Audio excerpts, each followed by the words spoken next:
So I just quickly made an appointment. But when I went to the clinic, this clinic was right next to the maternity ward at the hospital. And I saw a mother carrying her newborn out to her car, and I just burst into tears. And I walked into the clinic hysterically crying. And then they just said, "Oh, you're upsetting all of the other women in here, and so we'll rush you through and get it out of the way quickly." Were you offered an opportunity to talk to a counsellor there or anyone else to talk through? Or? No, I had told them that I thought I might be a bit upset and that I might need a counsellor, and they'd said that a counsellor would be there, but there was no counsellor there. It was just, and I woke up from that surgery just feeling completely empty.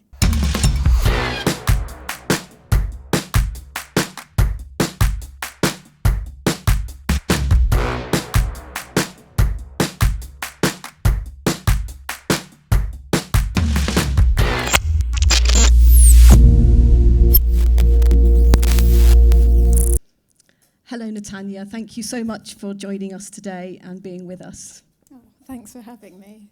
So I know you've agreed to come along and share something of your story, particularly sharing about your abortions.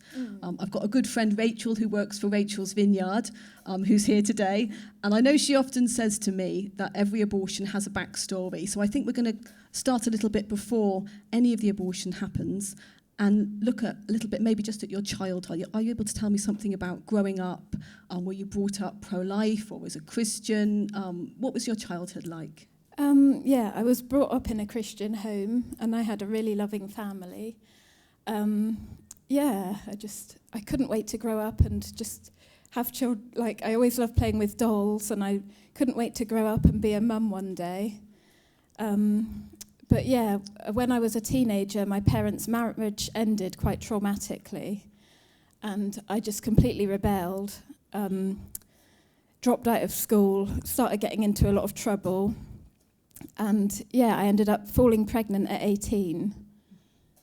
And tell us a little bit about that pregnancy. What happened then, Natanya? So when I found out I was pregnant with my son, I was just shocked, and I took the pregnancy test in a public toilet with my best friend, and she just, as soon as the test showed up positive, my friend said, "Oh, well, you know, you'll just have to have an abortion." So that was sort of presented as like the only option to me, and I thought, yeah, that's just what people do when they're in that situation. So yeah, I booked myself in for an abortion, but I was just really nervous. I didn't want to tell my parents, but I couldn't really hide the fact that I was just terrified of the situation I was in. So my mum sort of got it out of me. She said, "Are you pregnant?" And I said, "Yeah, I am actually." And she said, "Oh, well, you know, you can't have an abortion because we're Christian. I've lost babies, and, you know, you can do this." And just her saying you can do this kind of made me think, yeah, I can actually. So I kept my son. I had him when I was 18. And yeah, I loved being a mum. But yeah, when he was 5 months old, I fell pregnant again. And were you in a similar situation? Was this was the same father of your son? And how did you feel then? Were you? So we weren't getting on so well. I mean, we were both teenagers, and he'd had quite a troubled upbringing, and he'd left care and everything. So yeah, I was sort of splitting up from him at the time. And how old would your son have been then at this time? 5 months old. Right. Okay. So it was very quickly after that then. Yeah, it happened super quickly. And yeah, this time, I suppose, even though I was coping quite well with my son, I panicked, and everyone sort of said to me, "Oh, well, I think you ought to have an abortion. I think you're going to have an abortion." And I think it's really hard to remember that pregnancy. I think I disassociated through it, because all I remember is making the appointment, and I had to wait a really long time because it was Christmas, and my appointment didn't come through until March. And I don't remember the pregnancy. I don't remember anyone asking me how I was throughout that whole thing. So how far along do you think you were when you had the abortion? Do you remember that? So when I went into the clinic to have the abortion, they scanned me and told me I was 13 weeks. But when I woke up from the procedure, they took me into an office and said, "We're really sorry to tell you, but we were wrong, and you're actually a whole month further along than we thought." But I was just so relieved that my problem was over, that my friends picked me up from the clinic and took me to an aquarium, and I just carried on with my life from there, really. And so that would have been a surgical abortion you had for that pregnancy, yeah. And did you try and just block that out? Did you think ever about that again? I did have some sadness, but I didn't really think much about it. But I did develop severe anxiety afterwards, really severe. I couldn't leave the house for years, and I was just I think it came out. And I've realised now that that was like quite a traumatic event, that first abortion. I went from like having a kicking baby in my womb to being empty and just carrying on as normal. And it was a few years later, wasn't it, that you became pregnant again? Would you have been mid-20s then? Or? Yeah, 24. Tell me a bit about that then. So I was a single mother, and I'd been through a really difficult relationship with an older man who was 15 years older than me. And we were breaking up, and I was just really lonely, and I had a couple of different men I was seeing, and I fell pregnant. And the first thing that came into my mind, again, I went back to that panic situation of, I'm going to have another abortion. It was just the first thing that came to my mind. And, I didn't really have any support or anything. And because the last abortion had been so far ahead, I kind of didn't want to leave it too long. So I didn't really give myself much time to think about it. So I just quickly made an appointment. But when I went to the clinic, this clinic was right next to the maternity ward at the hospital. And I saw a mother carrying her newborn out to her car, and I just burst into tears. And I walked into the clinic hysterically crying. And they just said, "Oh, you're upsetting all of the other women in here, and so we'll rush you through and get it out of the way quickly." Were you offered an opportunity to talk to a counsellor there or anyone else to talk through? Or? No, I had told them that I thought I might be a bit upset and that I might need a counsellor, and they'd said that a counsellor would be there, but there was no counsellor there. It was and I woke up from that surgery just feeling completely empty. So do you know how far along you were for your second abortion? 7 weeks. So was that actually in a hospital situation, was it, for that abortion? Yeah. So we're skipping quite a few years now, but let me, maybe just ask you, how did that abortion impact you? Was there anything different in the way you experienced things after that abortion? Or? I was just plunged into grief. I knew that I'd lost a baby, and I really wanted a baby straight afterwards, really. And it was just horrible. I just couldn't look at pregnant women and babies. I found it really hard. I was part of a homeschooling group because I was homeschooling my son. And whenever anyone would get pregnant and have a baby, I would just go home and cry when they brought it in. I just always felt like that was what I really wanted, but I just didn't deserve it because of the abortions. So at that stage, was there any point that you would have said you were pro-life, or would you say that you were still feeling that abortion was acceptable in some situations? How would you have described yourself at that sort of time, do you think? So after the second abortion, I had some post-abortion counselling by a nice Christian lady. And I did actually start going to church and became a Christian. And I would have considered myself pro-life. I never thought I would entertain the idea of having an abortion ever again. So we're going to fast forward quite a few years now. You became pregnant again. Would that have been in your 30s? Yeah, so it was a decade later. And I just really wanted a husband. a family, and I'd been single for a decade, and I prayed for a husband, and then I met a recovering addict in my church group, and I ended up falling pregnant within a year of the relationship. I'd kind of told him I wanted to wait for marriage, but he didn't really get on board with that idea, and yeah, it just happened. And I had the coil fitted, so I actually became pregnant on the coil. So what was your first reaction when you found out you were pregnant then? I went back to the panic again, but also I said to myself, there's no way I can have another abortion. I'd actually talked a woman out of having an abortion about 6 months before, and I just never would have imagined I would be in that situation again. So I told my friends I was pregnant, and people congratulated me. And then I told my partner, and he was excited to begin with. We discussed baby names, and we walked around a market and looked at baby clothes. But then he just suddenly changed his tune and said, there's this pill you can take. You know, this isn't right. I can't do this. Mm-hmm. And I said, no, I'm not. That's the abortion pill. There's no way I'm taking that.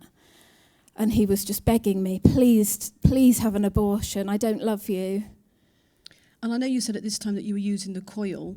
Were you concerned at all the fact that you were pregnant whilst you still had the coil in place? Yeah, so I went into the early pregnancy centre at the hospital because there was a concern about the pregnancy with the coil. And as soon as I went in there, really, I said to them, like, this is unplanned. And they said, oh, well, have you decided what you'd like to do? And I said, well, I'm not sure, but my boyfriend wants me to have an abortion. But I've always wanted another baby. And they said, oh, well, if it'll be okay. If you take the pill, it will just be like a heavy period. Was there anyone there who offered to give you any counselling or look at alternatives with you? Or? No. So what happened then? Did they remove the coil? They removed the coil. Did they offer to give you a scan? Or? They scanned me, and my boyfriend was there, and yeah, he just said, oh, it's just a tiny dot. It's not going to be anything, you know. So I said to them, fine. I sort of, in defeat really, said, okay, then I'll go through with another abortion, but only if I take the pill now. I'm not waiting for it to develop anymore. Did they show any concern about the fact that you had this boyfriend who, from what you've said, seemed to be manipulating you in some way? They just wrote it down, and they sort of fast-tracked me through to BPAS so that I could just get it done quicker. So nobody offered, said, let's have a talk privately. Are you being coerced? Is this really what you want? I did go into a private room, and they sort of spoke to me a bit, but I just said to them, yeah, I think this is for the best because I'm just going to be on my own. And they said, oh, well, we think you're making a really brave decision. So they made an appointment for you with BPAS, or they told BPAS that you were going to make an appointment? How did that work? So, yeah, they contacted BPAS, and then I had to phone BPAS and order the pill over the phone, and then go to the clinic on the Monday to pick it up, because this was like over the weekend. So what happened then? Then you went and picked up the pill, did you? Yeah, I mean, I went and picked up the pill on the Monday, and I just thought, I can't take this. But my boyfriend took me to pick it up, and we got home, and he said, oh, well, you're going to take it then? And I said, no, I just don't think I can. I don't agree with abortion. You know, I just can't go through that again. It will kill me. And but he just was begging me, please, I'm begging you, have an abortion. I can't do this. So we had a really horrible argument, and I just had to ask him to leave, and he left, and that was the last I saw of him throughout the pregnancy. So what happened then? Did you get rid of the abortion pills? Did you keep them? Did you take them? I carried the abortion pills with me every day, and I just said to myself, maybe I'll take them tomorrow. And I was just in a state of pure panic, really. I didn't want to go through with another abortion, but I had people like sort of saying to me, you'd be ridiculous if you kept this baby. The lady I worked for said, oh, you know, I know you want a little teddy bear to cuddle, but, you know, you'd be so ridiculous if you keep this baby, and you won't be able to work for me anymore. And, yeah, people were saying, oh, it'll be like ending one life to save another, because this will kill your boyfriend if you go ahead with this pregnancy. So were there any friends or family who were supporting you through this? Or? I did have support. Yeah, I did have people encouraging me, but I had this, since the last abortions, I just always had this feeling like I didn't deserve to be a mum. So the other voices were louder, and I was just in this state of panic, and the weeks were going by, and yeah, every day I was just like not taking the pill. So at what stage did you make a final decision, or was it just a constant, you know, confusion about what you were going to do? I was just so confused, really, and I went to London at one point to this private abortion clinic, and they scanned me and everything, and then they said, are you sure this is what you want to do? And I said, no, actually it isn't what I want to do. And they said, well, you need to speak to a counsellor. And I said, yeah. So that was another day that went by, and but then like morning sickness kicked in, and I was just not functioning at all, really. So what did that prompt you to do, or did you make any different decisions then? Or? No, but then BPAS phoned me one day and said, we've been really worried about you. Have you taken the pill? And I said, no, I can't bring myself to take it. And they said, well, would you like to come in for surgery tomorrow morning? And as soon as they said that, it was just like, this is just the end to my problem. So, yeah. So they booked you in literally the next day then, very quick, before really you changed quick. your mind again. Yeah. So you went in, and what happened then on that appointment? I walked into the clinic knowing that I was doing the wrong thing, and knowing that this would destroy me, but it was like defeat, really. And I went and sat in a room with a nurse, and I saw the word feticide on a piece of paper, on a form, and I burst out crying. And I said, she said, oh, what's wrong? And I said, I think I'm making the wrong decision. So she put me in a room with a counsellor, and this counsellor was like a really cold, wasn't a very nice counsellor. And she just said, you know, if you keep this pregnancy, then you're going to be tied to this abusive man forever. And I was sat in that office for over an hour, I would say, with this pill that they wanted me to take before the surgery, just in my hand. And I was just saying things like, oh, I don't want to take it. I'm scared it's going to make me sick. Or, you know, I just don't know. Could you get me in for a later date? I'm just not sure. Had you explained to anyone about your previous abortions? I told them that I'd had previous abortions and that I'd struggled with my mental health afterwards. And did they talk to you about any other options that might be available, whether the support that's there or the only other options were, you can come in 2 weeks' time when we're back in this clinic again. And of course, in my head, I was just like, no, I don't want to leave it too long. So the woman was saying, there's women in the waiting room that are like 16 weeks pregnant, and you're nowhere near that, so you're going to be fine. And I asked her if I could see a scan of my baby, thinking that might help me sort of change my mind. And she said, no, we don't tend to show women scans because they would get too upset. So, and then she said, well, you need to hurry up and make a decision because the surgeon's going to go home. So at the last minute, I just put the pill under my tongue and burst into tears, and she just walked out of the room. And I just went and sat in the waiting room, which was full of other crying women. There was a really young girl in there, and I just really felt for her. What, a teenager? Yeah. Everyone in that room was crying.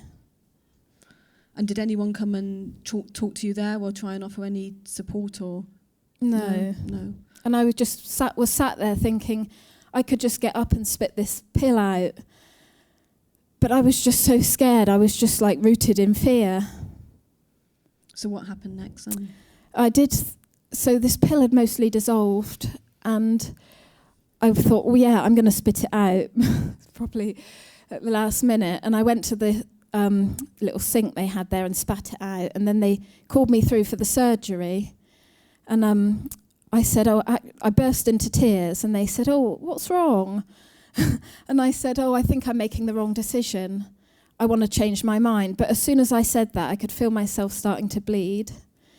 So they put me back in the room with that counsellor again, and I said, I feel like I'm making the wrong decision before God.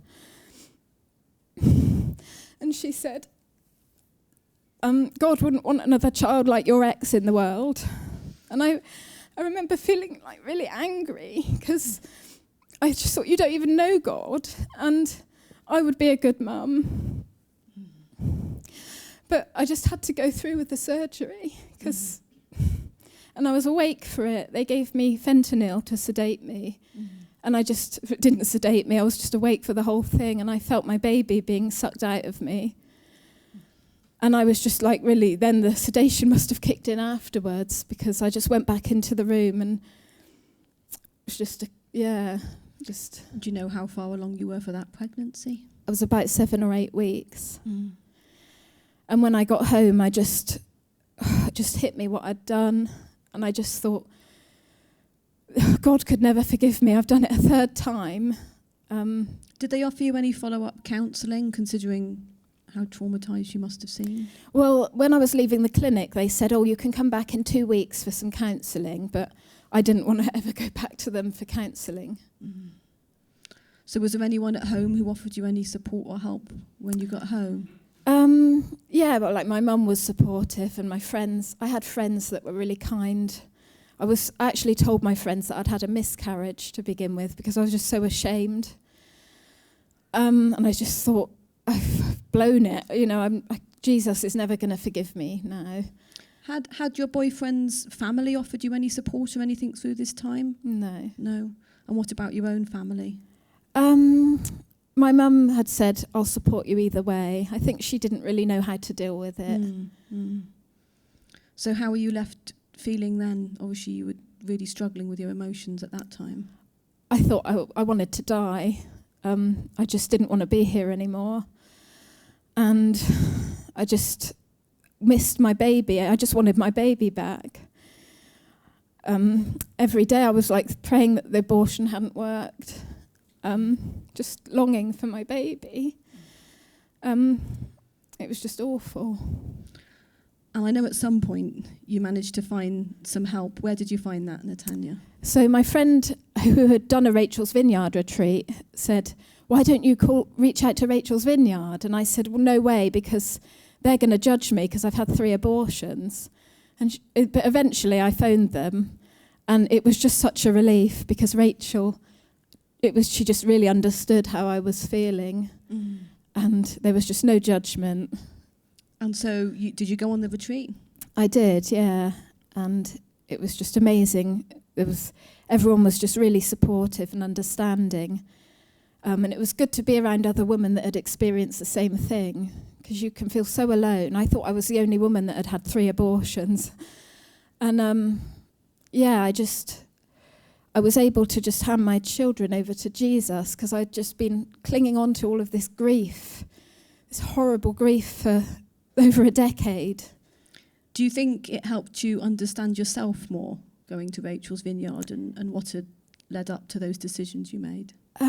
Yeah, I mean, obviously, I have to own my own part in the abortion. I walked into that clinic knowing I was doing the wrong thing, but then also I was being heavily coerced, and it just made me realise that it was just a trauma response. And it's helped me to sort of have a bigger picture. So what would you say now, looking back at those times when you were in those, pregnancies that were unexpected and you weren't getting the support that you want? If you could talk to that Natanya now, what would you say to her? I'd say, don't listen to all of the voices.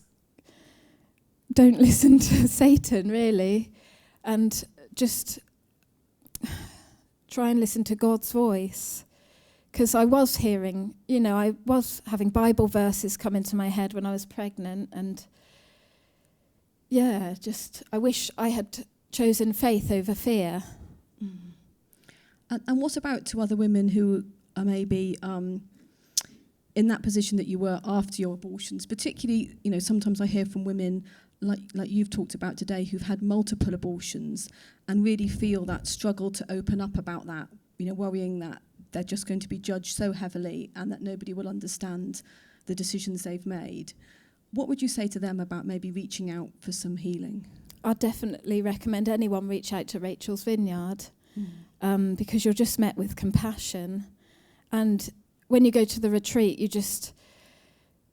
it's an opportunity to work through all of those feelings that are like bitterness and anger, which are just all-consuming after you've had an abortion, and self-hatred, and just working through it all. And you really get to meet Jesus there. And I've really learned that I've always carried around this feeling like he doesn't love me, and it's related to the abortions. I'm not deserving.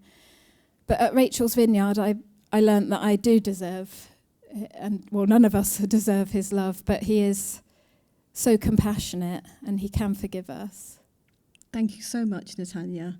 Thank you so much for sharing in such an open and honest way that I think it really helps us to understand the position of many women that we encounter. And thank you for being so transparent with what went on, in your backstory, and as well as giving us that message of hope that we all need to hear. Yeah, there's definitely hope. Thank you so much. Thank you, Natanya. Thank you.